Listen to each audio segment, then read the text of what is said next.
you. Welcome to the Board of Selectmen's meeting, September 18th, 2017. Please rise for a pledge of allegiance.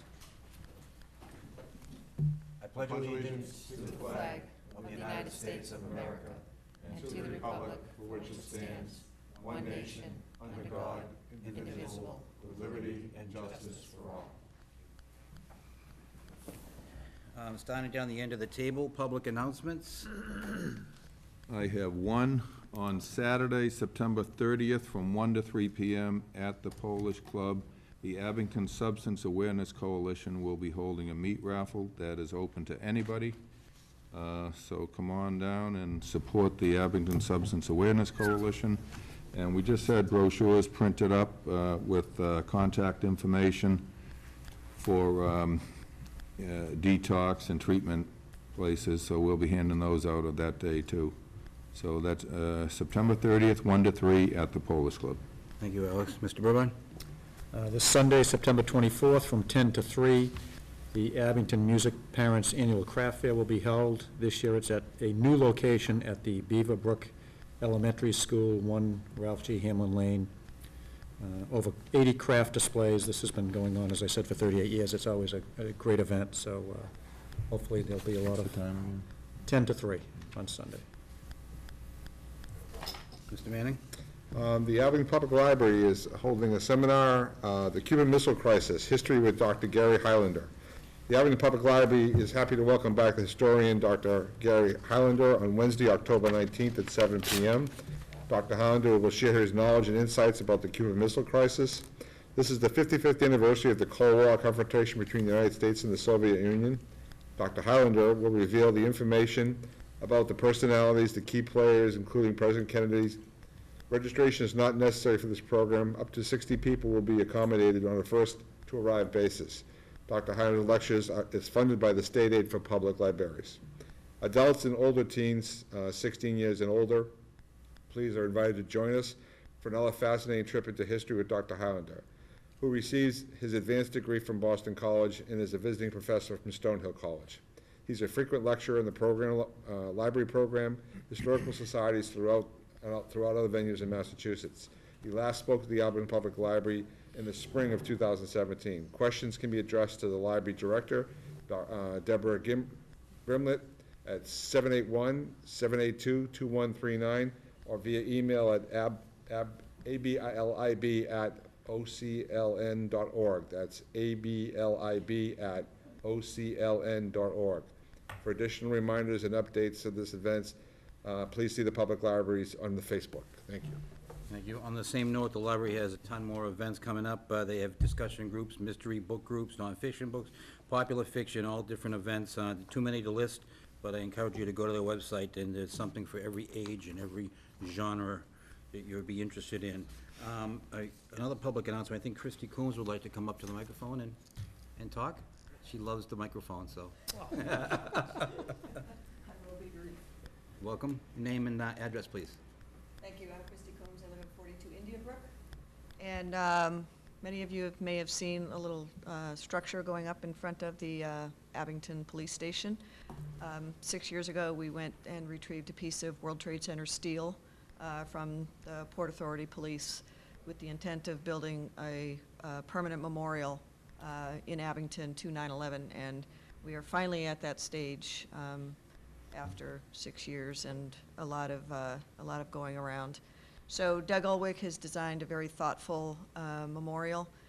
Right now, the piece that's there is the 7-foot granite base, and on Friday, the rest of it will be going in. The steel will be placed on top. And I'm happy to say that on Sunday, this Sunday, the 24th, at 11:15 a.m. between church services, we will be holding a dedication. And I am publicly inviting everyone who would like to be there to please come and join us for that very special dedication. And I want to reiterate, this is not a dedication to my husband, who was killed on Flight 11. This is a dedication to all those who died on 9/11, as well as those heroes who lost their lives in serving, fighting the world on terrorism. And this is a gift to the town. We've had a lot of donors, still looking for more, But we've had a lot of in-kind donors and as well as financial donors that have helped us make this happen. So we're very grateful to all of them, and we hope you'll come out and join us on Sunday. Thank you very much. Look forward to that. Thank you. Christie. Another event too, and I'm not sure when our next Selectmen's meeting is, but I just wanted to touch upon this really quick, is the Oktoberfest celebration. That's the one day a year that you get to see Selectmen Zanson and myself in lederhosen. I think I'd like to make a motion that all selectmen have to wear lederhosen. All right. I have the Motion's made. website for anyone interested. Yeah, it's gonna go over big. They There can't, was no second to that. I think so- Indiana are running away, so. I don't think they can carry it off the way that Oh, we and did. you might get your picture in the town That's true. Absolutely. program. That's October 14th and 15th, the weekend. Just go to Facebook, Abington Celebrates. I think we're finalizing the schedule tomorrow, but it promises to be all the events we had last year and more. So thank you very much. That's all I have for public announcements. 6:35, Ms. Jenny Brown, appointment to the Griffin's Dairy Committee. Ms. Brown, are you here tonight? Come on up to the microphone, please. We promise not to ask too many tough questions. If you could just state your name and your address, please. Jenny Brown, 101 Linda Street. Welcome. There is a opening on the Griffin's Dairy Committee. They've been working hard. What they're doing up there has been incredible. So do I have any questions from the board? No? Are you sure? You don't want to ask Jenny anything? We'll take a lot of volunteers. Okay. Well, there you go. Nobody's jumping on that either. I move we appoint Jenny Brown to the Griffin's Dairy Committee. Second. Motion's made and seconded. Any further discussion? All in favor? Aye. Unanimous. That was easy. Welcome. Thank you. Thank you. Thank you for Good serving. luck. We appreciate it. Next, we have, thank you, we have a 6:40 appointment with Mr. Thomas Tebow, Executive Director of the Brockton Housing Authority, with an introduction and a status update. I believe we have a package. Mr. Tebow, would you like to come up to the microphone, please? All volunteers are welcome. And you have, oh, we got a free pen out of the deal, A too. That works pen, out good. too. And you have one of the members of the Housing Authority I see with you. Yes, Melody Olson, who is the chair. My name is Tom Tebow. I'm actually here speaking to you tonight as the Chief Executive Officer of the Abington Housing Authority. I guess I was asked to come and tell you a little bit about what we're doing. If you knew Pam Murphy, who had a 20-plus year career at the Abington Housing Authority, retired in April 16th, I believe. The board did advertise for candidates for executive director and also said they'd be interested in doing a partnership, a management agreement. After a review of the candidates and the application that we had submitted, I was interviewed for that, and they had selected to do a management agreement. Now, the management agreement is just that. You still have a local board chaired by an elected official or appointed by the governor. We provide management services. So I work with the board, put together policies for their consideration and adoption. We do have full-time maintenance staff there that work for the Abington Housing Authority. We do have a full-time office person who works for the Abington Housing Authority. And the applicants have a preference if they live in Abington. So nothing really changes there. This model has been encouraged by the state. I don't know if you're familiar, but in 2011, 2012, Governor Patrick proposed to abolish all housing authorities. And he was going to create 6 mega housing authorities.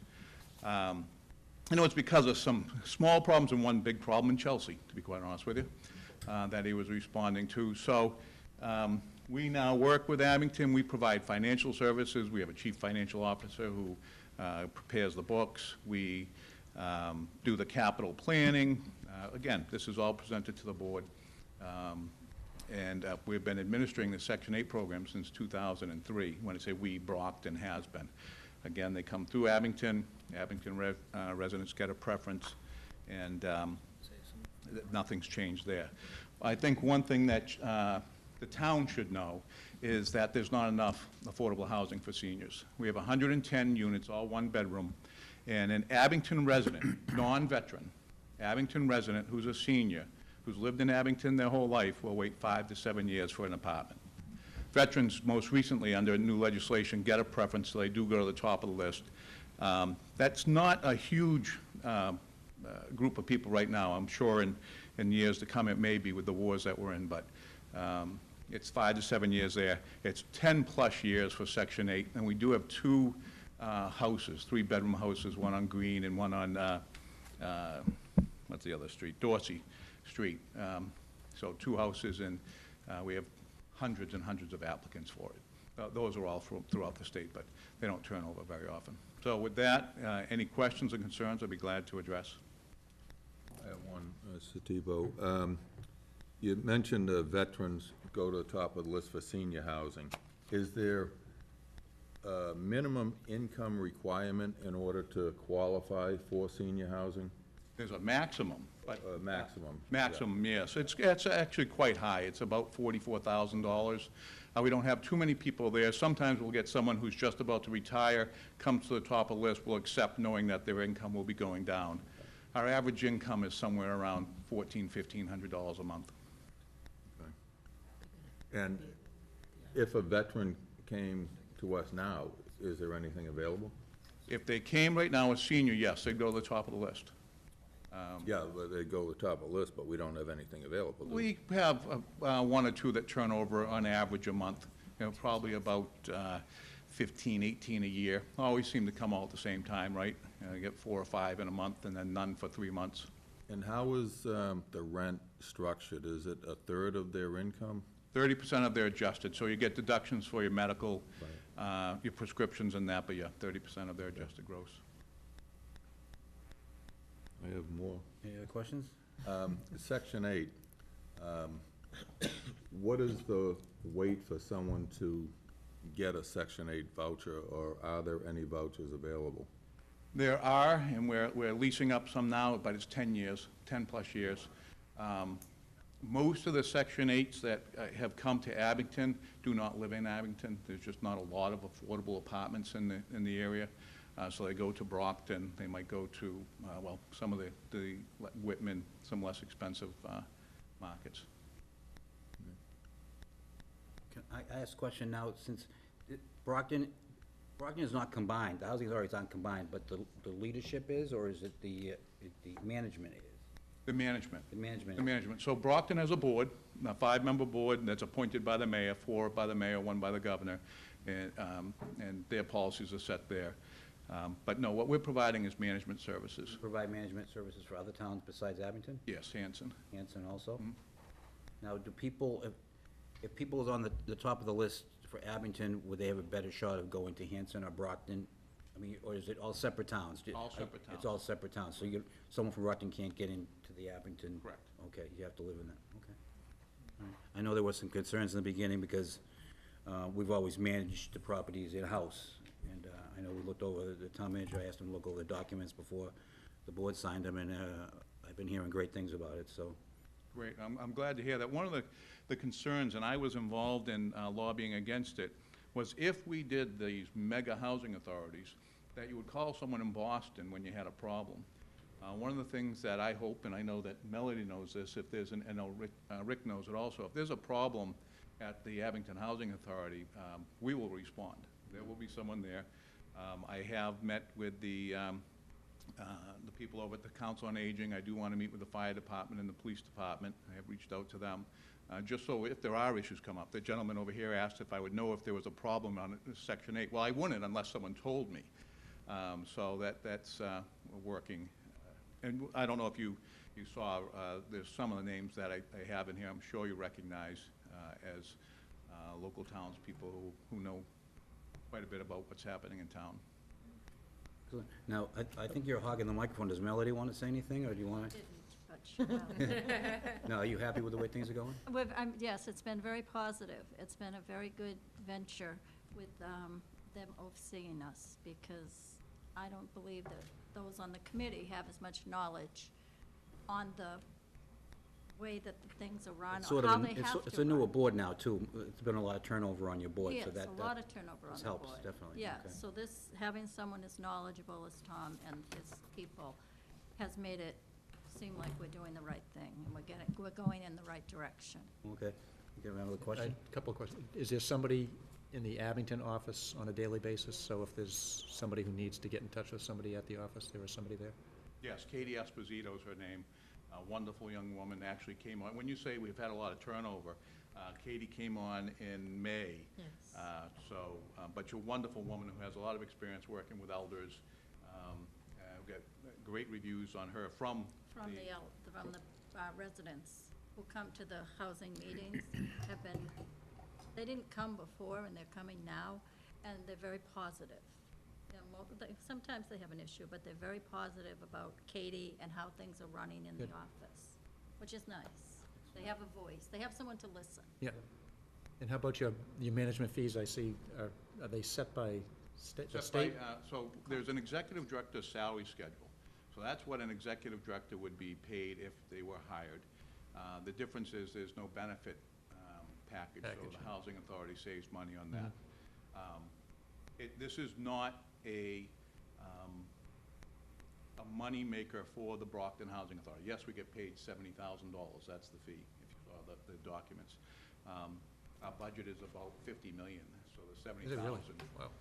isn't going to. But it's also what we said we would do. When I say we, the housing authorities, when they banded together and said this is not good to get rid of local control of housing authorities, said we will work together to get these things done, and so that's what we're doing.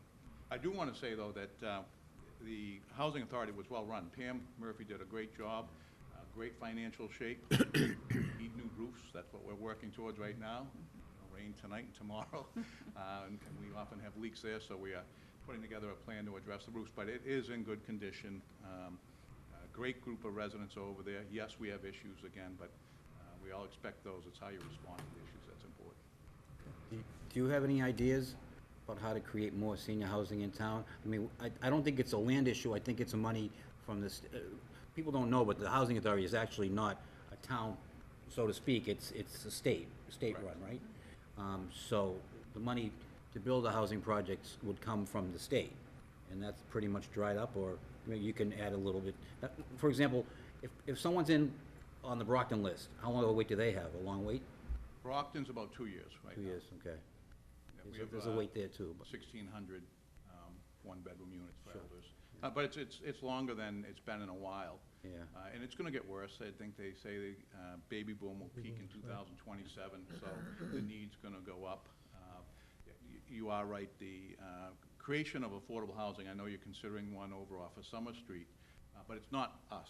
It's a much higher level of affordable housing. For people in our band, there isn't a lot. The state doesn't want to build any. HUD has put a moratorium on it since 1996. So you have to use low-income tax credits to do it. And that's where this board can come in and negotiate with developers who come in and try to get some set-asides.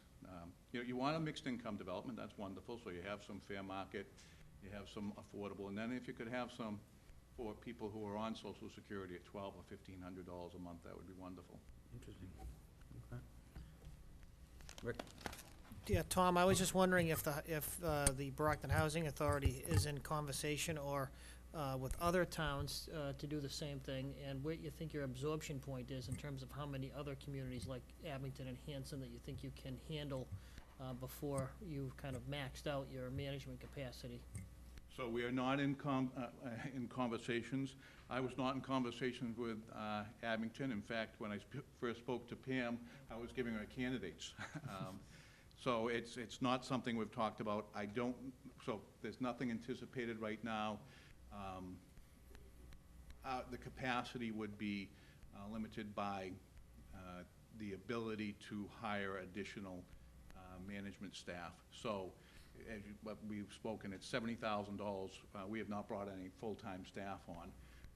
We have enhanced a little bit of our finance department, took a person from half-time to full-time, and then now they work on a regular basis on the finances for Abington. I don't get paid anything as of yet for managing Abington. I do a little bit, a very little bit for Hanson. But that's not, again, it's not a real moneymaker to come into. Any other questions from the board? Of the 110 units that are currently in Abington, do we have an age level oldest to newest and where they stand in condition and stuff like that? Is that something that the board, the housing board would keep track of? Yes, so we do have a condition assessment report. You're talking about the capital structure of it? Yes. When they were built, when things were replaced, yes. There's a huge spreadsheet with everything on it, fire systems, plumbing, anything that's replaced. So that does exist. A woman by the name of Nancy Macedo keeps it right now, and we're updating it, and that's why we're looking to do the roofs. The roofs are past their expected age. I believe it's a double coat, so last time they went over it instead of stripping it. So it's a full strip.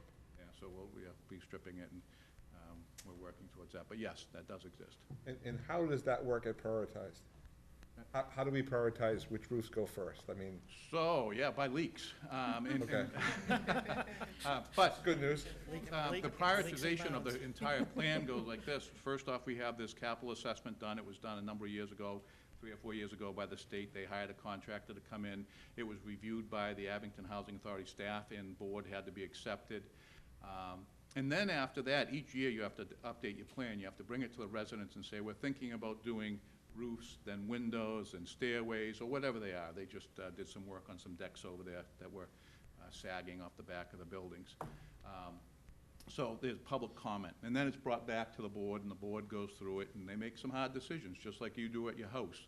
You know, I'd like a new kitchen, but the roof's leaking, so we're doing the roof. That's exactly what happens. It's not that complicated, and there's not a tremendous amount of money that comes in to get it done, so you do have to make some hard decisions, and that's why the residents come. Is it my building they're gonna do? Okay, thank you. One other question, what is the minimum age, maybe you said that, for the senior housing? 18.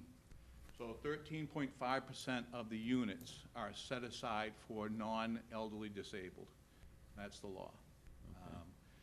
So that's 15 units at, in Abington, and that's where we are right now. So what will happen is when a unit becomes available, we look at that ratio, you go to the next person. As long as they're an adult and they have been, they are disabled, they can live there. Really? And they have to meet the other criteria. We do background checks and that kind of thing. And how about the senior age? Is there an age for the seniors, or Yes, 60 years old. 60? Pretty soon, Andy. So if somebody is looking, they would call Katie Esposito? Katie Esposito, they actually, yeah, they could. The do reason that. I ask is because a veteran reached out to me last week. Oh, please, have them call me. And he's an Abington resident, and he needs housing. So I can reach out to him tomorrow and have him call the office. It's odd to see, like, she's gone. Christy Coombs called me a couple weeks ago about Yeah, on that other one, yeah. a situation also, Yeah. so. There is a need for housing, but that's universal across the country, and, you know, we'll do what we can. Great, Thank you. thank you very much. Thank you very much, Tom, Thank thank you. you. We have a 7 o'clock appointment with Verizon Wireless. I think we're gonna, let's hold off on that till actually 7 o'clock. They may not be here. I'll take action, discussion item number 1, approval of August 14, 2017, open session meeting minutes, and then the 14th executive session minutes. Did anybody actually read these? I did. I did. Oh, good. Move the open session be approved? Second? Motion is seconded for August 14th open session minutes. Any further discussion? All in favor? Aye. Opposed? Unanimous, all the members present at that meeting? I'm sorry. Just want to know if there's, No, I don't think Tom would. Tom was not. Tom was not, okay, so we'll have one abstention from that. Motion carries, and Move we approve the executive session matters not to be released, or not to be released until all matters are resolved. Okay, Second? second. Any further discussion? All in favor? Aye. 4 and 1 abstention. Adoption of fuel-efficient vehicle policy. Rick, I'm assuming this has something to do with green community status? Yes, Mr. Chairman, in fact, perhaps a little teeny bit disjointed, but on my, I'll skip ahead if you don't mind to one of the items on the town manager update. One of the criteria for the Green Communities Act is the adoption by both the Board of Selectmen and the school committee of a fuel-efficient vehicle policy. And this particular policy is something that has already been pre-approved by the Department of Energy Resources. And it does exclude emergency vehicles, as well as some other classes of heavy equipment. It's a rather boilerplate policy. As I said, it's already been pre-approved. It really, for the most part, applies to administrative vehicles. It doesn't require necessarily electric vehicles, and it is something that it's not a policy per se that is that's monitored by DOER, but it does require that the town make every effort to try and invest in fuel-efficient vehicles when vehicles are turned over by the town. It doesn't mean that we have to go out and replace our stock of vehicles. That would kind of be self-defeating, obviously. So, but the school superintendent does have the same policy on the school committee's agenda for their upcoming meeting next week, too. So, this is one of the 5 criteria. This will leave the only other criteria that we have to satisfy for a green community application to audit of our energy baseline and submission of a energy reduction plan of 15 to 20%. Those are being worked on at the moment, and those are a challenge to meet, by the way, and we are working with DOER directly to try to accomplish that. One of the concerns is that, as I note in my that segment of my update, that we do not have currently our consultant through OCPC working with us on that, as to the consultant we were working with took a new job. He had a lot of nerve, so he's moved on to greener pastures, I assume, and the consultant who we hope to be working with actually starts today with Old Colony Planning Council. So, so hopefully working directly with DOER, we've made some progress, but this is an industry type of endeavor with software analysis and to package that up. So we will be working hard for the next several weeks to try and get an application in by the end of October. But this is one of those parliamentary requirements to have a green energy policy. To submit an application is to have this policy adopted by both the Selectmen and school committee. So Peter Schaefer is on board, and we'll be submitting this to the school committee next week, but we ask that the members of the board adopt this policy too. Any questions, any discussion? I did have just one, Rick, on Yes. page 2 there, the fuel-efficient vehicle replacement plan. Yes. The second sentence down there.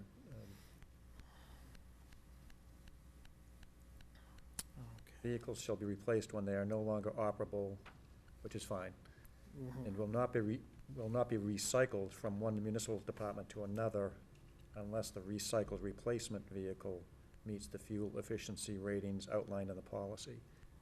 Would that create a problem if, say, I don't know how many of these vehicles are actually gonna be under this policy, because as you said, the Yes. public safety and heavy-duty trucks aren't, but, if you have a car for the assessor that goes to the Board of Health inspector, is that gonna be an issue? Yeah. That is those tend to be the same issues that, well, when you ask what's going to be an issue, the goal of the policy is to make all effort to try and be as fuel efficient as possible within the town's fiscal ability to do so. The DOER does not expect cities and towns to go out and purchase, for instance, brand-new vehicles at all times. And again, this is a conversation we specifically had with the director of the Green Communities Program as recently as last week,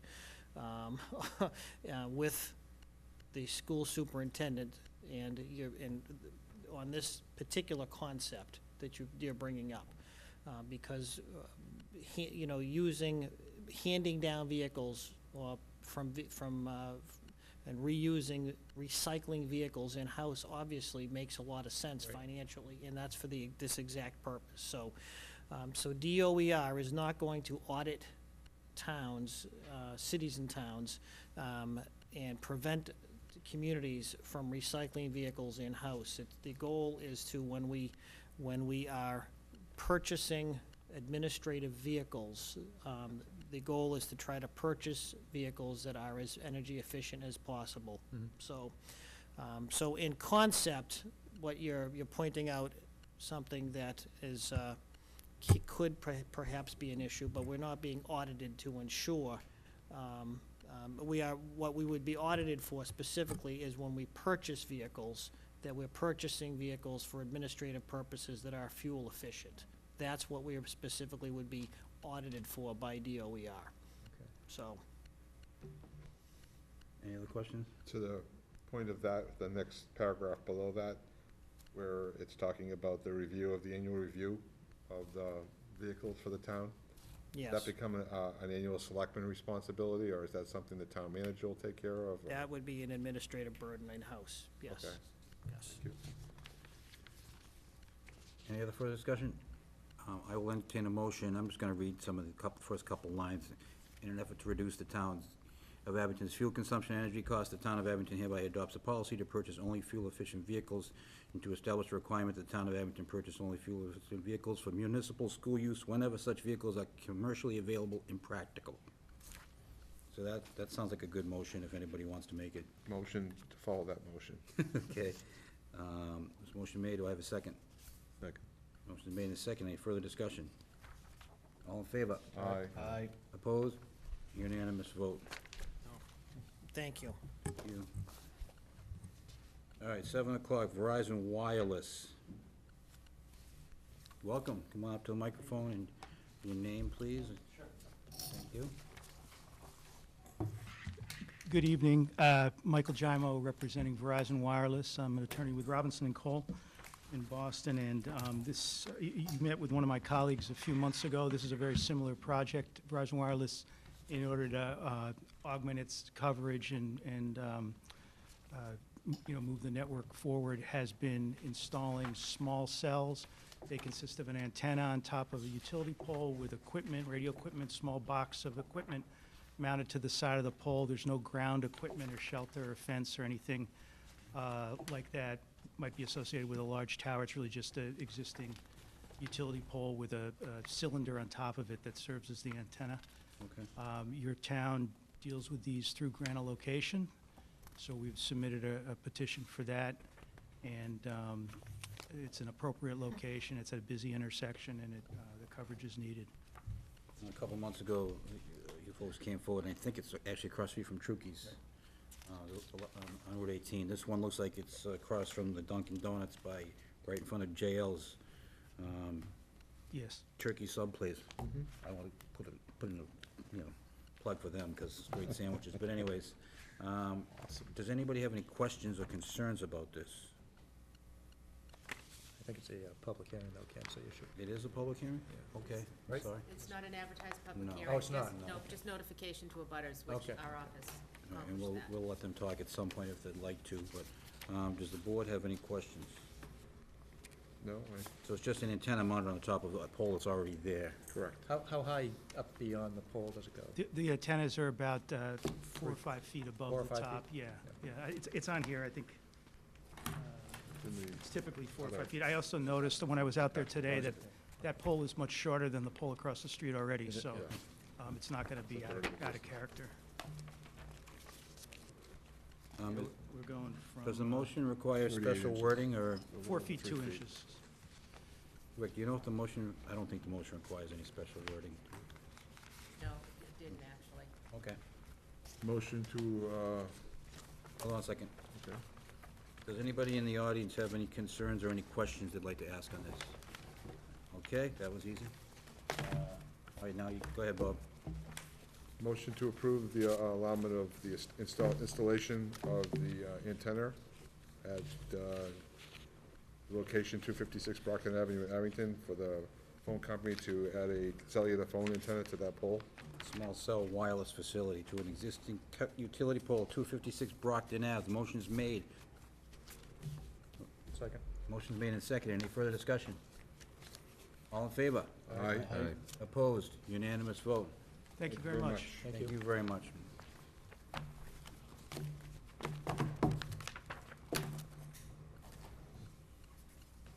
Appointment of Board of Selectmen member to the Surplus Building, School Building Committee.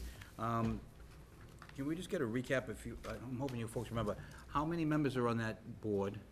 And we only need, it's filled now except for the selectman appointment, is that? do you- No, actually, after the selectman appointment, there's still one vacancy. There's still one vacancy. Right, so currently there are three. Three. One school committee, two residents at large. So the Board of Selectmen would be number 4, and then there's still one vacancy, citizen at large, to make 5. So there'd be one more resident. Yes. It's, okay, Yep. okay. After tonight. Has the there'll still school, be- has the school committee made their appointment yet, do you know? You appointed the member of the school committee. No, I know, but have they picked who they, Yeah, she's been appointed. okay, all right, So they haven't met yet, correct? no. No, they haven't. Yeah. So hopefully with this appointment, at least they can get going. going. and- Can we Yeah, put- then can you're we only keep- looking for one citizen. Yeah, can we And please it's on put the that on the front website. page of the town of, and even if you want to send out, sometimes you send out, Yep. maybe that and whatever other boards, if we talk about some other openings, I know there's Park and Rec opening, 2 Park and Rec openings, right? Two Park and Rec. 2 Park and Rec openings. Maybe we can send an email out to the residents who are on the email list about any openings. We'd really like to get them filled. The Park and Rec's kind of at a disadvantage. They can't Yeah, that's really a good idea. meet if there's anybody missing. We want to get this ball going too. There was somebody I knew that applied, but they didn't hear from anybody or whatever, for the Park and Rec.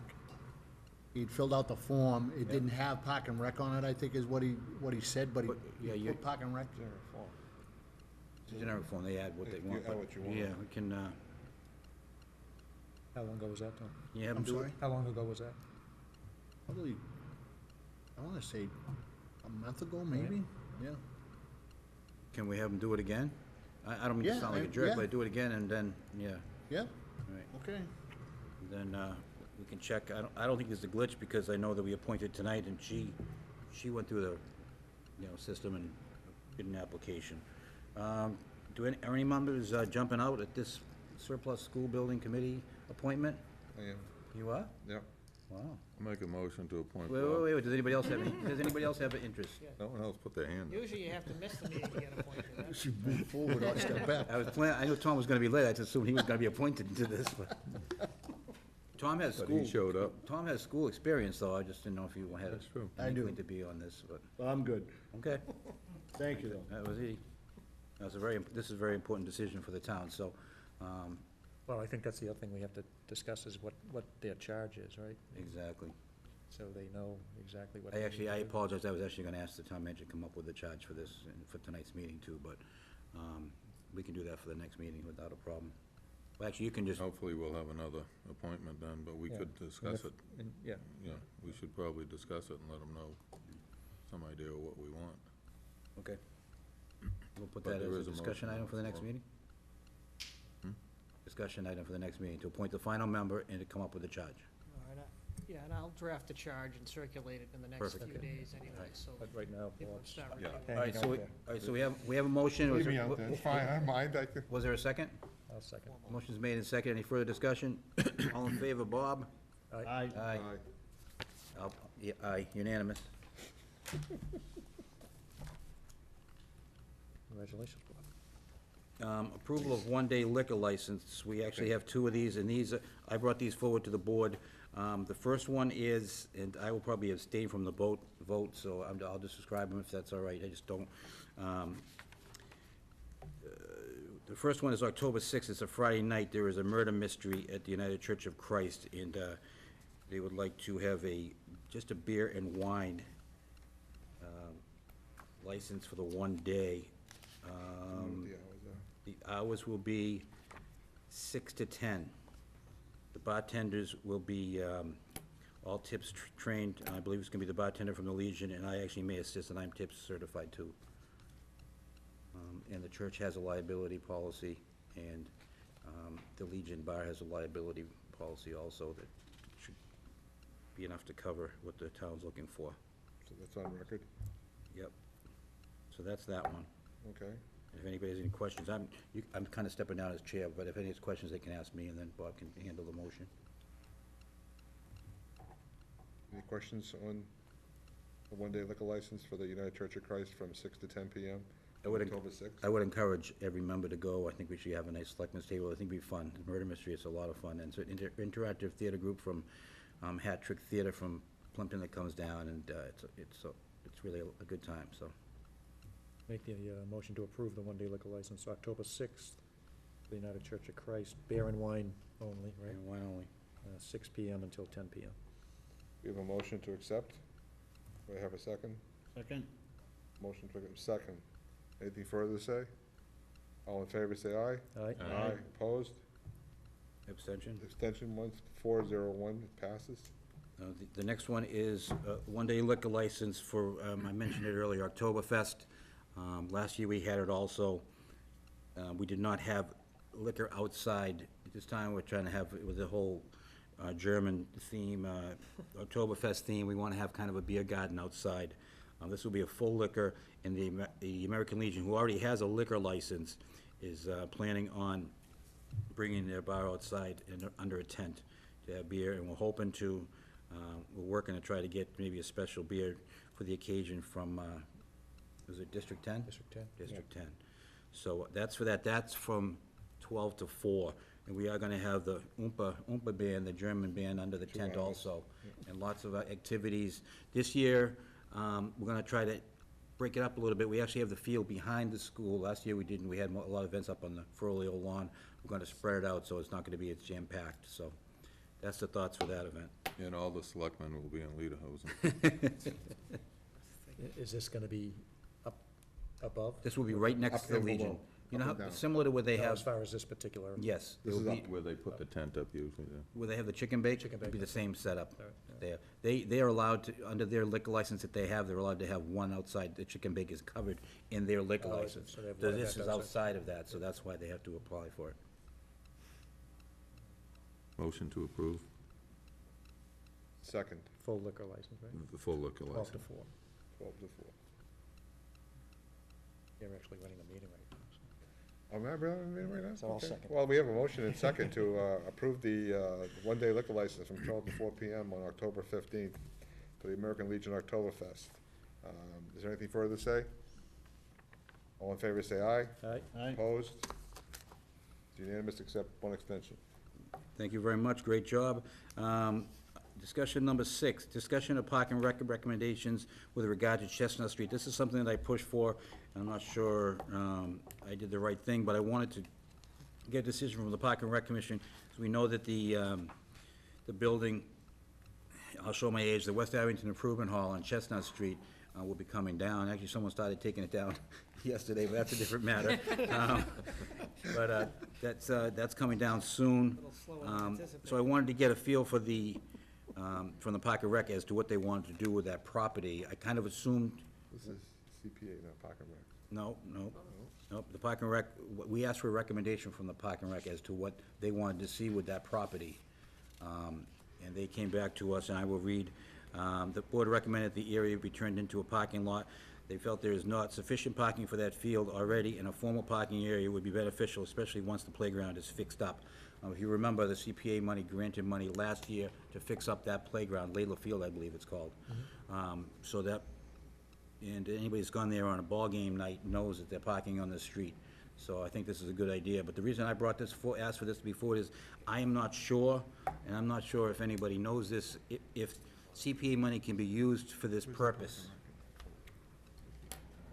I'm not sure if CPA money can be used for this purpose. It can be used for recreation. I'm just not sure whether it can be used for parking for recreation, so, and the reason I asked for this to be brought forward is because I believe next Wednesday, or the Wednesday after, the CPA is gonna pretty much close out debate. Next Wednesday on what articles, what projects they want to come forward, so, maybe we can present this, or the Park and Rec can commit this Community Preservation Act money, even just to determine whether it's eligible.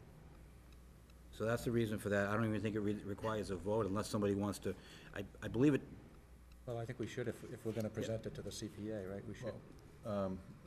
Do we know how big that lot is, including the building and the land beside it? Does anyone know? No idea. They're busy. I didn't hear you. Do we know how big the lot is where the The current... Scout House and the Scout land Hall beside And the land associated with the Scout Hall versus the land associated with the field? Not offhand. I'd have to. Do we have a set of plans available to us?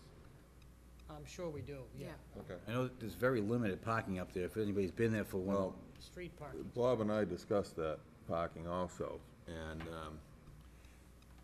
I'd like to see if there was, I've always been in favor of more parking there. Let me just say that first. But if there is, at one time, I was told that there was a buildable lot to the left of the Scout House. So if there was a buildable lot there, I don't know what the zoning is there, R30 maybe, if we could cut off 30,000 square feet and sell that, and then take the remaining for a parking lot, and, like Bob said, move that fence in along Chestnut Street 10 feet and put angle parking in there, it would solve a lot of problems. I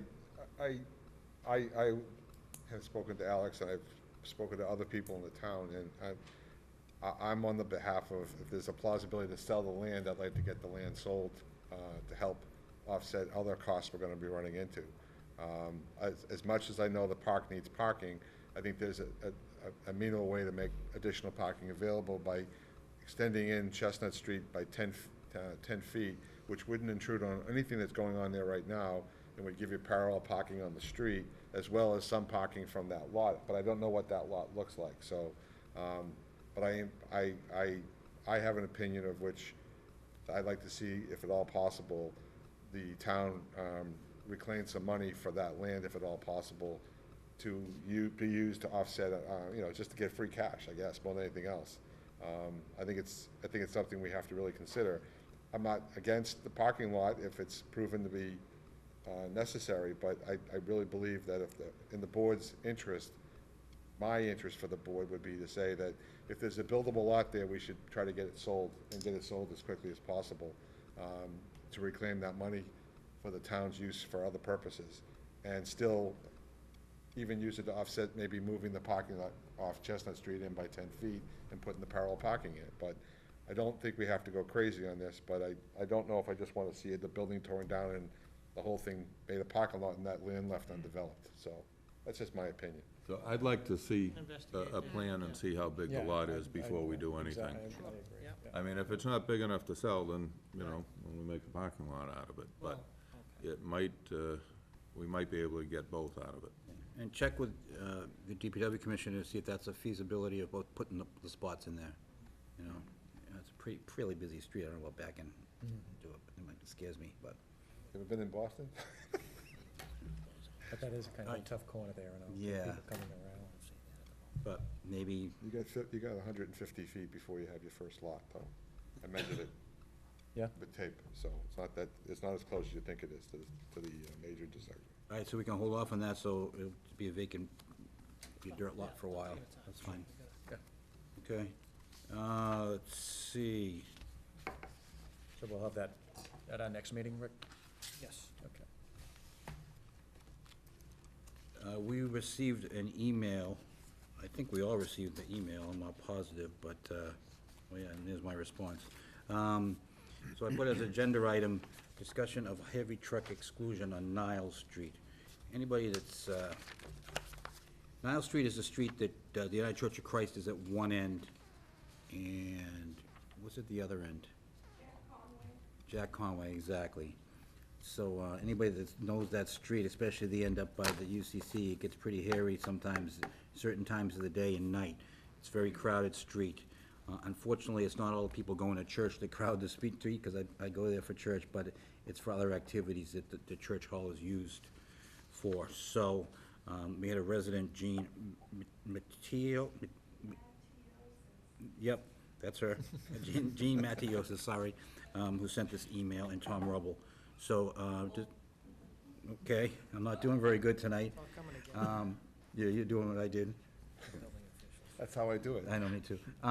So, does the board have anything to say about this? And then we'll bring the petitioners up, I guess we can call them. We're clear on what Nile Street is, right? Yeah. I just have one concern, is that at some Is it a point... one-way street? No, it's not a one-way street. The other street. The other street is, the one on the other side of the churches. Is that restricted? The other street restricted? I don't think so. I don't think so. I think there's a lot of streets in town that are restricted, and the signs have come down over the years that aren't, this isn't one of them, but, What is the process to do? I know we've done it a couple of times recently, Right. We just have, so everyone knows. yeah, we have asked Old Colony Planning Council if they can conduct the traffic analysis to determine what the traffic counts are and to determine what percentage of heavy equipment does utilize the road. They're hoping to be able to do that early fall. It's on their list. And they'll make a report to us, and if the percentage is significant, the board would be in a position to be able to exclude that. The exact percentage, I'm sorry, Orange Street was an example. We had, and without knowing the exact percentages, I do recall that when the Orange Street was suggested as a possible exemption, in fact, I think it was my suggestion, we had them look at other streets in the area, because the concern was we might just push a problem onto other local streets. So the other streets were looked at, but Orange Street, as it turns out, was the problem street, and that was the only street that met certain criteria that the state had for declaring certain, that met the threshold for a truck exclusion. So in that regard, we've asked Old Colony Planning Council to see if that street would meet the threshold for heavy equipment exclusion. So, again, the percentage, I'm not exactly what that percentage is. I can, again, forward that to you. So they hope to get to that beginning of fall, which, again, is pretty quick considering they've got quite a backlog. And we have a really good relationship with Old Colony Planning Council, as you know, and they like to move us to the top of the list when they can, so. and this is just a heavy truck exclusion, I think, that we're talking Yes. about. It's not, I know anybody that goes down that road takes their life in their hands sometimes. It's pretty, we've gotten complaints, actually, in the past about the street. I think not so much the truck traffic, but the cars parked at the top of the hill. So I think it's a very valid complaint. I think we should, And obviously, we can understand why trucks would use it, because obviously navigating a right-hand turn onto Route 18 is very difficult for a truck of any size. So it would be a natural cutoff, obviously, for a heavy vehicle to try to use Niles. So can certainly understand why that would become a natural cutoff for a heavy vehicle, so. What is, if you know, what is determined a heavy vehicle? The gross vehicle weight? Is Yeah, that what it's based on? It'd Is be it the gross weight? vehicle weight, yes, yes. Right, it's not merely a commercial vehicle, it'd be the gross vehicle weight of a vehicle, so we should wait for the recommendation of, whether See it, what Colony Planning. OCPC comes back with? Yeah. correct. And, Yeah, I mean, we couldn't, the board, to the extent that the board just makes a decision is one thing, but whether or not that would be enforceable by law enforcement as, to the extent that people who wish to appeal, citations and, it has to have the force of law, I had also, I think I CC'd you on the email that I sent to Gene and Tom. I had asked you to maybe start work on asking the police chief and the DPW director for some input on that. I don't know if that's happened, or if we're still waiting on that, but I guess it basically comes down what the Old Colony Planning Council's recommends. so, but we were happy to get such a quick response from them. Yeah. So, Good, we started the ball rolling, so we didn't have to wait for this meeting. Do you Right. folks want to add anything, or, I mean, we obviously know, Traffic on Orange Street says nothing over 2.5 tons. mhm. There are still trucks going down the street because possibly they do not read the sign. Coming from Route 18 heading north and taking a right on Orange Street, the sign is right there on the right-hand side, so by the time they turn, it's too late. And yes, it's not enforceable for the most part. It has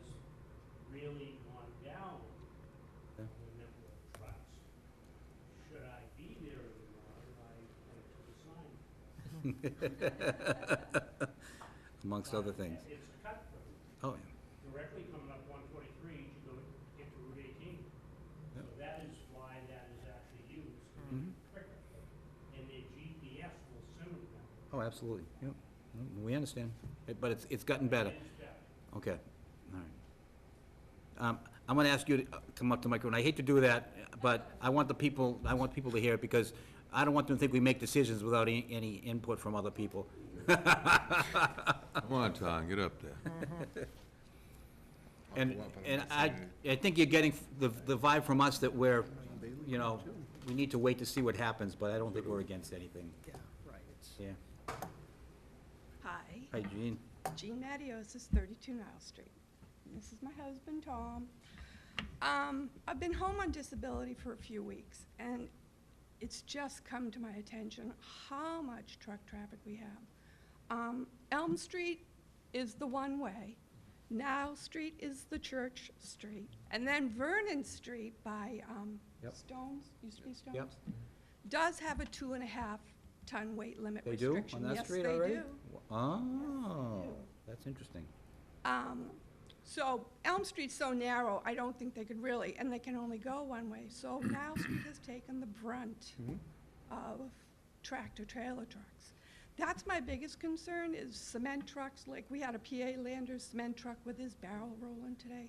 Big, huge gravel haulers, I'm talking 10, 12-wheel. Car carriers, fully loaded with cars, going down the street. I mean, it just doesn't seem like Nile Street should have to put up with that. No. And is it the Old Colony Planning Council? They actually have a study out right now and a survey, if you want to go online and take the survey. They're studying the corridor 123 through Abington. Right. And the problems that it exists now. So, I mean, we know how much the South Shore has grown over the Yep. 30 years. Yep. And so we have not just commuter traffic, it's the trucks. Nope, they understand. Come help me, honey. You did great. I don't think you need any help. Tom Rubel, 32 Nile Street. Tom. I don't want this to affect the place of worship, though. No. I no. understand what goes on down there, but if you have to back up 100 yards because there's a car coming by the church, and I gotta back all the way up to my house Yeah. just to let the truck by, doesn't happen often, but I'm gonna say it happens at least twice a month, that I gotta Oh, back you bring up very valid and great points, because the traffic there is just, and I was unaware, because I always thought that the street next to you, a lot of trucks could go down that, because that's where the main intersection is, but that's got exclusion too, so it just makes sense to put an exclusion on the street, but can we wait till see what community, Old Colony Planning We Council have says? to wait, we have no Yeah. choice, I mean, for it to be enforced. Well, I appreciate the No problem. chairman and members of the board to Thank you. hear us out. Thank you. Yeah, Do what thank you. we have to do to see what we can do. That's all we can do. But it's needed. We'll see what happens. We'll keep you in the loop. Yep. Thank you. Thank you. Very much. Hey, great job in the school, huh? Oh, it's Nice, beautiful. yeah, very nice, yeah. Take care. Gene, you did good, Tom. Yeah. What's her name again, Kenny? Adiosis. All right. Discussion. Thank you. Discussion on public comment portion of selectmen meetings. Now, this was actually brought to my attention by more than one member after we had public comment, that we were kind of shocked about. Not wrongfully so, but just the fact that, it was brought to my attention because I thought public comment meant someone could get up there, and just say whatever they wanted to say. And shame on me, because there were rules for public comment, and I should have stopped that individual. So I just wanted to bring it to the board's attention that there are rules for public comment. There's a policy adopted in 2015. I think I was on the board then, so I should have known this. If we want to change the rules, we can change the rules. Basically, what they say is, the person that's making the public comment should only stick to topics that were on the agenda. And that was not the case that evening. So, I mean, I had several members here talk about wanting to put this on the agenda to talk about. I actually, and shame on me, but I looked up a lot of other towns, because we're not alone in trying to balance that fine line between letting people have their say, and then people just using it as a platform to to bitch about issues or to bring something to attention or, backdoor us, so to speak. Some towns get their public comment out of the way the very first thing, and I apologize, because I did print out several towns and where they do it, because a lot of these policies in different towns have been changing a lot lately because this is happening. So, does anybody want to talk about this, or have concerns, or, Mr. Conley? Ken, my only concern is just under 6 with the star, public comment will only apply to items that are on the agenda. I have a problem with that, and a lot of people that I have spoken to have a problem on it. I can certainly understand it, but people that I've talked to are feeling that they can't, they have to wait for something to be on an agenda that might not even get on an agenda. I think we've got great rules here, no personal attacks, and the chairman will, stop all that. And I'll go to the meeting that we had that gentleman stand up. I think some of the comments were, I thought they were answered pretty well, because as selectmen, I feel, and I think Rick might feel the same way as the town manager, is either we should know our stuff, or if we don't, we should let them know that we can get back to them. That's how I feel about it. Mm-hmm. And that's the only issue that I have, is that it should be on the agenda. And again, I've talked to people that feel that they might have something that might not get onto the agenda, that they want to comment on. So that's my comment on that. I agree and I disagree with you. I mean, most people, see, now, as chairman, if somebody asks for something to be put on the agenda, I will always put it on the agenda, whether I agree or disagree with it. But I can see that it's the chairman's right to leave things off the agenda and put things on the agenda. You don't have to put anything that's on, you don't have to put what you don't want on the agenda. So I can see the point where someone says, I want to talk about this, and if I didn't feel, another person might say, I don't want to talk about this. So I understand where you're coming from in that. Anybody else have anything to add on that? I have to agree with Tom. I would like to see that public comment will only apply to items on the agenda removed. Mm-hmm. I think we are a public board on television every 2 weeks, and I think this is the place for residents come up and to tell us their concerns. And I think it should be a forum for the public. I'm going to disagree with Tom and with Alex, only because I don't like people being able to come in and just drop things totally out of the blue and not having somebody have the chance to be prepared. I don't think that's fair at all. And I know people, we've never had anybody actually come in here. How often do we actually get public comment, number one? Very, very rarely. And most often, as these people did tonight about Nile Street, they wrote a letter to you or send an email, and it gets on the agenda, and then we can discuss it. I just don't think being somebody coming in, and honestly, I think you may have a problem with the open meeting law, where somebody comes in and starts opening up an item that wasn't anticipated and wasn't put on the agenda in advance. I just think this has worked fine for the last 2 years, and before that, I think we even had something similar to this in effect. I just don't think it's fair. I don't think it's fair to the administration. I don't think it's fair to us to have people come in and just drop things that we don't have advance notice on. I tell you, I say it all the time. I am not happy if I come into this meeting and get stuff dropped to me from the administration or whatever, I like to be able to review things. I think that's how you make good decisions. Yep. And I just don't think, I just don't think it's wise to change that. Well, like Tom said, we don't have to make a decision. I mean, we can say, thank you for your comments, and we can get back to you. Well, actually, if that's the case, then it should be in the policy that no decisions will be made on anything that's not on the agenda. I mean, this line here, public comment will only apply to items on the agenda, was put in 2 years ago. Mm-hmm. Well, actually, if you look at number 4, it basically says the same thing. Well, I looked at 4. No personal attacks to members of the board will be tolerated. Discussion on topics which are not on the agenda or are perceived to be personal in nature will result in immediate end to comment. So it was in there prior to that. I don't know why that particular line was added again, but I think number 4 covers that anyway, so I think that was part of the original policy. Bob, any input on this? Actually, I can see both sides of the argument, where I kind of feel that the board has an obligation to hear the citizens who come in and who didn't get their item on the agenda to speak to us. But on the flip side of it, and you just said it, that a decision, that no decision should be made on anything brought up in a public agenda at the meeting at all, should not be allowed.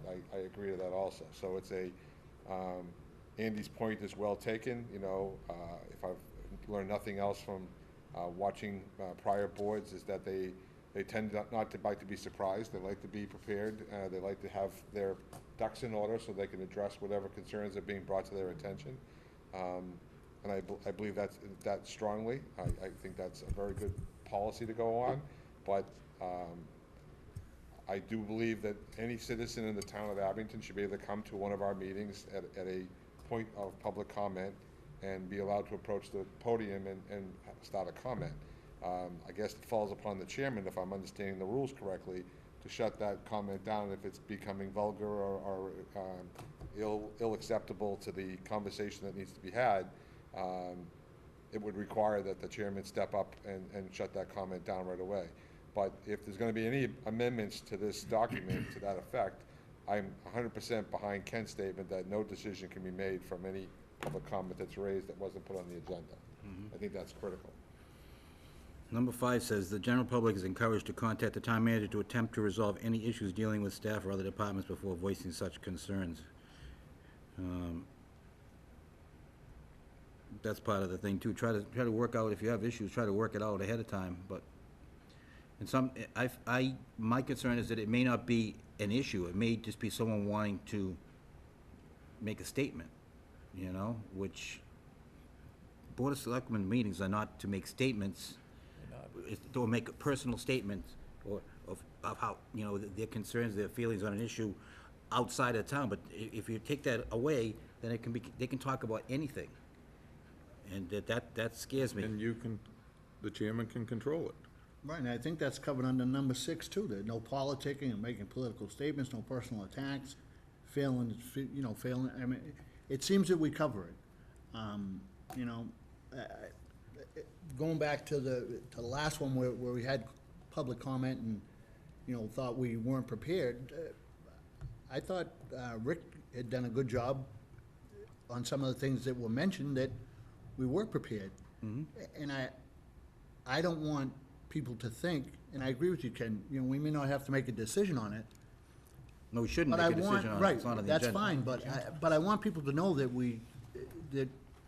you know. It's an open meeting. We're doing what we're supposed to be doing, and, you know, we're paying attention to everything, and, yeah, we may not, you know, we might have to get back to you on that, and I don't have a problem with that. I don't have a problem with telling anyone that, but I still have a firm belief in. These are kind of the same rules that we adopt at town meeting. Someone can get up at town meeting, and they have to stick to the issue, they have to ask for permission to speak, and they can only talk about the issue at hand. I mean, we're not asking for anything different than what's at town meeting. It's a very good point. This isn't town meeting. No, this is a Board of Selectmen's meeting where we're supposed to be conducting business. That's what we're here to do, is conduct the business on the agenda. And honestly, in today's world, with the internet, cell phones, texting, it's not like somebody can't get in touch with somebody and tell them, I have a problem. Again, how often do we have people who actually come in here and get up and look for public comment to be given? You know, I just... Very rarely, and that's Right. why I don't see a problem with it. That's why I don't see a problem with this policy, because if it was a problem, obviously we'd be hearing something from people. We're not. I just don't like people being able to come in and drop bombs. I just don't think that's fair. I just don't think it's fair. It's not fair to us, it's not fair to the administration. It's just not fair. I don't know if we're gonna count, it's just discussion item right now. Anyways, if it's agreeable to the board, I'd like to share what some of the other towns have, and maybe we can find a nice happy medium in some what other towns have.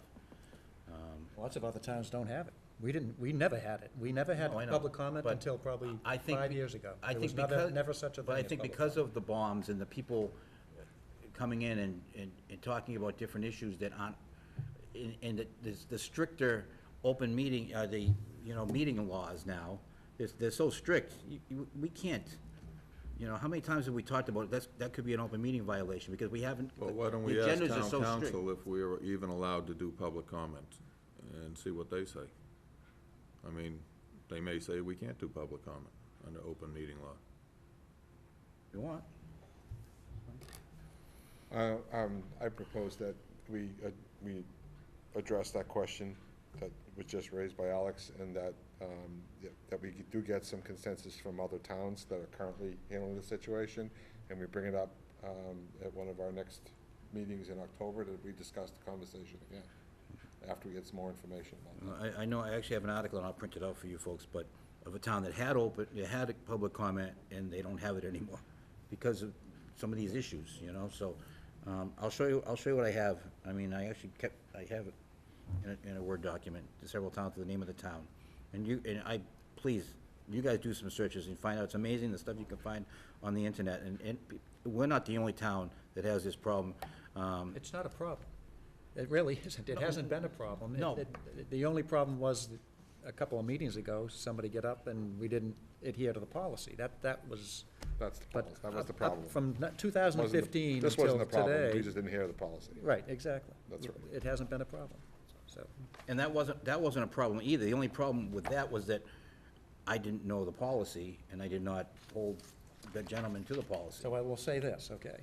No matter what we do, I'd like to see the policy stay the same, but if we don't keep the policy the same, at every meeting, you might want to read out the policy, just so if there is anybody here who wants to get up and make a statement, they know what the policy is before they get up and make it. Because if this was read out before that night to the gentleman who got up, he wouldn't have gotten up Been because. able to get up there and speak. Yeah. I agree. So, but I actually want to, at some point soon, take a vote on this, whether we keep it. Let's get some answers and put it on the next agenda. So Alex, you're suggesting that we talk to town council? Yes, to see if, first of all, if we're allowed to do public comment, whether or not it is an agenda item, or if we are allowed to do public comment for only agenda items, or can someone get up and just bring up any subject as long as we don't vote on it? Okay? Makes sense? That Okay. might answer all the questions. Well may. All right, discussion item number 9, recap of town manager reviews. We all conducted our reviews in the last couple of months as per the town manager's contract. I have the results. So what I did is I took everyone's reviews. Thank you all for doing this.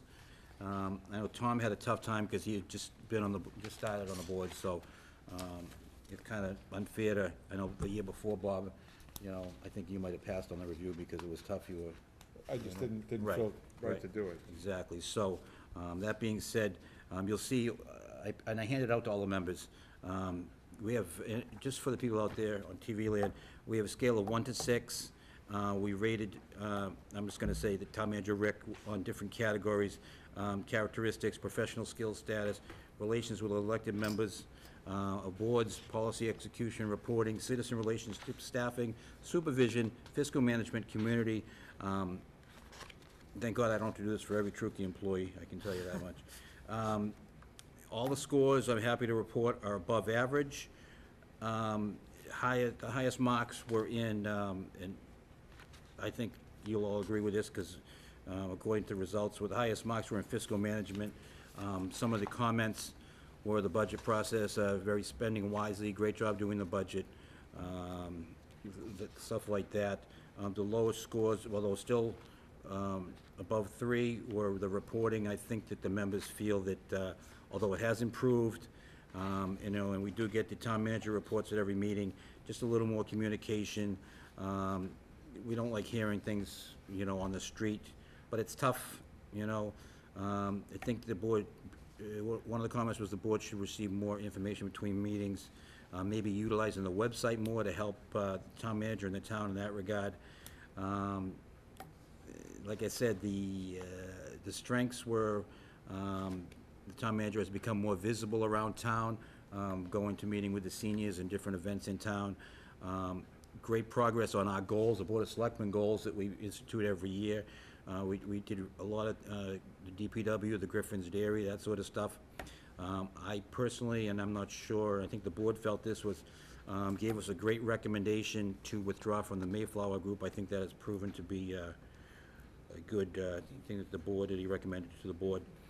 Constructive criticism, more updates to the board. Maybe assign someone, and I just took different quotes from different people's, assign someone to take charge of the website.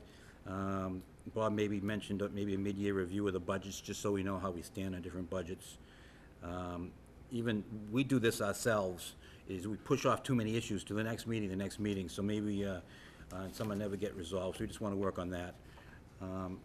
Does anybody want to add anything to this review? I think all in all, obviously, all the scores are above average, so that's what we're looking for.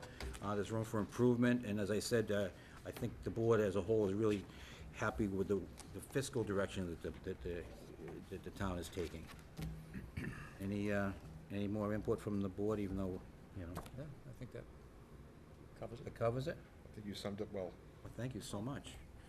And we go right to the above-average town manager for his town manager report, please. I just wish I could get those reviews at home.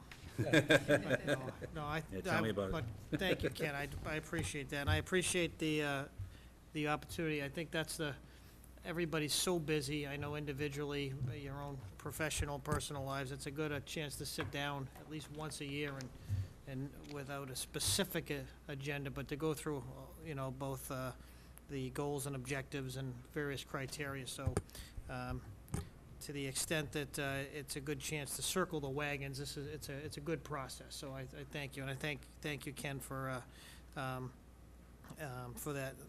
wrap-up. It's kind of nice. I know we've had a tough time trying to get together to do that, so thank you. Thank you. Both personally and to individual members, so. But to the general update, first of all, I know the grand opening of our middle high school, I know all of you were able to attend that over the weekend, but I did get a nice letter to the Board of Selectmen and me today from the school superintendent, and it's very brief, but I'd just like to read it to you quickly if you don't mind, saying from Mr. Schaefer that I'd like to take the opportunity to thank and acknowledge the Police Chief Dave Majensky, Fire Chief John Nuttall, Building Commissioner Marshall Adams, Highway Department Director John Stone, and Health Agent Sharon White and their staffs for assisting in a successful opening to the 2017-2018 school year. This year has been more challenging than any year in my memory. The construction of the new building required that we completely reorganize and redistrict our 2,000 students and families in just 3 months' time. There's simply no way we could have done this without a lot of diligent and dedicated help. The benefit of these collaborative efforts has resulted in a significant improvement to the town of Abington. The school department has already seen an unprecedented 5% increase in our overall student population. Having more taxpayers send their children to their local school increases our funding and the overall health of the town. Our citizens' sense of ownership and pride for Abington helps drive what sustains and makes this a successful community. I'm fortunate to be able to work so collaboratively with such a thoughtful, knowledgeable, and caring group of professional department heads. They each take pride in their critical work they perform for the community. So it was nice to get that from Peter today, and I know that you all agree with Peter from your own interaction with all those department heads. So I thought that was nice of Peter. So, and I'm sure you all enjoyed the ceremony yesterday. It was, I think that fortunately the weather cooperated long enough. So, just to some of the key points of my written update. As you know, I saw our analysis of the Shaw Ave Washington Street intersection there is going to begin in sometime in October. One of the dates here, as you see, either the 11th or 12th of the following week. Old Colony Planning Council is going to be doing some work there to analyze that, to see if that configuration, whether road signage, rerouting, can help the traffic flow or safety at that particular intersection. I know it's been raised off and on over the years as an issue of concern. So that's, again, in the pipeline. And October 30th, our DOT officials have confirmed that they're going to be here at our Selectmen's meeting for a public update to the board, and we'll obviously do some public notice to try to get as much participation as we can here at our meeting for that to the public. The notice to proceed has been issued to Gioso Construction just this past week for the widening project. So DOT is trying to get as much public information out as possible. They'll be holding a public information meeting in Weymouth either the week or two before when they come to Abington also. When that's confirmed, we'll obviously let you know, as well as try to get as much information to Abington people and businesses, so in case they wish to attend that meeting also. And those issues that are of concern. A blast from the past, municipal aggregation, some of you may remember that, is still ongoing. Long process for certification that the final pricing will actually be opened or registered next Thursday. That's the law that allows the aggregation of the residents and small businesses in Abington as a purchasing pool to get pricing to hopefully better than that's available through basic pricing through National Grid. So people would be automatically enrolled in that. They have the ability to opt in or out at any time without a penalty. And so, again, that should be available to the residents of Abington sometime beginning of November. And as I started to mention earlier, the Green Communities Act, we adopted the policy tonight. There are 5 criteria we've dealt with over in the past, actually all of them at this point, except for the verifying our energy baseline utilization at the moment, which is a little tricky now, especially taking 2 buildings offline and opening up a new building just in the past couple of weeks. So it's a little creative math here, as well as establishing an energy reduction plan. So we may actually be going back, we're allowed to go back 2 years to establish a baseline, which will probably be utilized in that entire two-year window. And we're able to, again, pick that window where we want to establish a reduction plan too. So it's a little bit tricky, especially without having professional expertise at our fingertips at the moment, and needing to do that for an application to be submitted by the end of October. But as I mentioned, we have a long-standing professional relationship with the people that are work within the DOER Green Communities Unit, and that's of value to us at the moment. And so we'll actually probably be doing some building tours probably this week. We'll start some of those with people at DOER and National Grid, and hopefully we'll have some OCPC assistance as early as this week also. So of the criteria, our zoning is in place that meets the requirements. It wasn't done specifically for the Green Communities program, but the zoning that we have has already been reviewed by DOER and verified by them that it does meet the criteria for the compliance as for renewable energy as of right zoning, and that the expedited permitting requirement also has been met, even though it's not referred to as expedited permitting in our bylaws. It's not, as we'll say, adversely onerous zoning. As you know, our stretch code has been adopted. You've now dealt with the vehicle fuel policy, so just dealing with the energy requirements we can pull that off by the end of October, and have our application in, then we've got a good chance of becoming a green community. But as I said, there's no promises, but the energy piece of this is definitely heavy consulting work. It's definitely, usually it's done by people who are in the industry, so to speak, not by bureaucrats.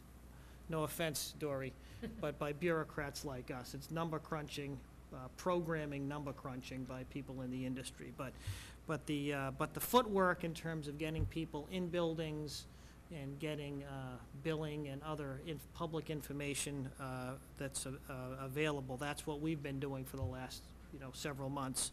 And so we think we're in pretty good shape. So that's where we're at the moment.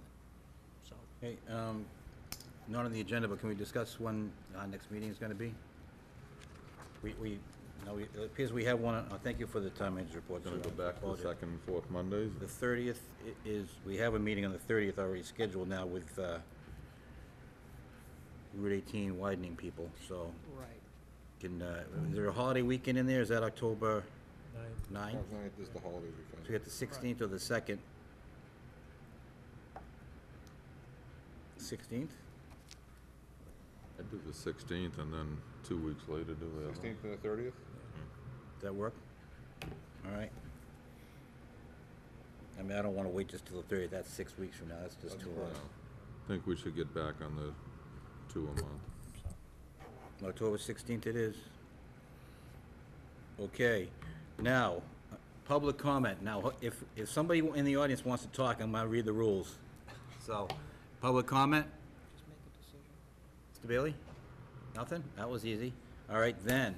Can I just ask one thing for the agenda on, 16th? we haven't discussed your goals and objectives for this year, No, correct? we have not. So we need to do We that. have not, yes, we have to. How would you want to do that? Ask the members to submit goals Oh, I think in to the me? past, Yeah, if you'd like, what I would be helpful, I think, is if I do an update, spreadsheet update to where we are at the moment, and then I can make a circulate that and then. circulate that with a in the request past, for we've input. added to it if we want Yeah. things added Yes. to it. And then We we can do that. bring it back to the meeting and then we all Yes. adopt it, just. All right, perfect. So we might probably have that for the next one. Yeah, we should, Yeah. because, yeah. Excellent. Yes. Okay, I will entertain a motion to go in executive session to consider the value of real property and a status update as to collective bargaining with the police union. Do I have that motion? And not to reconvene. Yes, I'm sorry, and not to reconvene. So Motion. Motion's made and seconded by Mr. Burbine. Tom? Aye. Alex? Yes. Andy? Yes. Bob? Yes. Chairman says yes, so, thank you. Thank you.